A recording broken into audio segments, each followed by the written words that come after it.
大家好，我是阿胖。我们都知道西兰花它是一种营养价值非常高的绿色蔬菜，多吃一点能够增加我们身体的免疫力，而且还含有大量的维生素硒。可是平时我们都是直接给它用热水焯，其实这样不对，因为这样容易造成它的营养大大流失。今天呢，我就和大家分享一个好方法，营养不流失。首先把西兰花剪成小朵，向里面加入面粉，再加入清水。西兰花结构比较密集，很容易隐藏细菌杂质，而面粉吸附能力比较强。加入面粉后，用手给它抓拌均匀，然后放一边，先给它泡5分钟。现在再准备1头大蒜，先把它切成片，最后剁成末，切好装入盘中，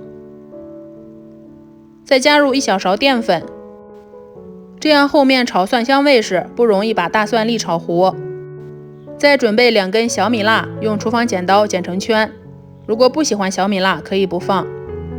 小碗中加入1勺蚝油、1点鸡汁、1小勺淀粉、1小勺盐，再加入小半碗清水，用筷子给它搅拌均匀，放一边。现在西兰花已经用面粉水泡好了，给它控水，然后再用流动的清水给它彻底冲洗干净。洗好再次倒入大碗中。现在向里面加入1勺盐、1点食用碱，再加入清水给它泡一泡。加入盐和食用碱可以快速分解西兰花上面的农药残留。这一次我们给它泡10分钟。泡好后，再把多余的水倒掉，然后再用流动的清水给它冲洗干净。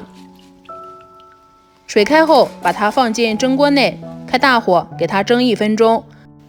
因为同等条件下，水蒸气的气温更高，这样可以缩短时间，减少西兰花的营养流失。蒸好后，我们给它铲出来，放入到大碗中。现在向炒锅中加入食用油，油热后倒入蒜末，开小火给它慢慢炸，炸出蒜香味。炸到蒜的表面有微微发黄的状态，我们倒入之前调好的料汁，开大火煮至料汁浓稠冒泡，再下入西兰花，快速翻炒均匀，使每一朵西兰花都裹上一层料汁就好了，然后装盘。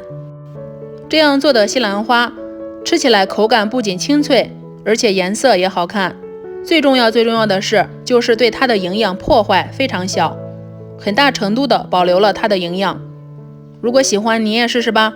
喜欢的话可以先收藏起来，方便查找。我是阿胖，点我头像还能看到更多美食视频。我们下期节目再见。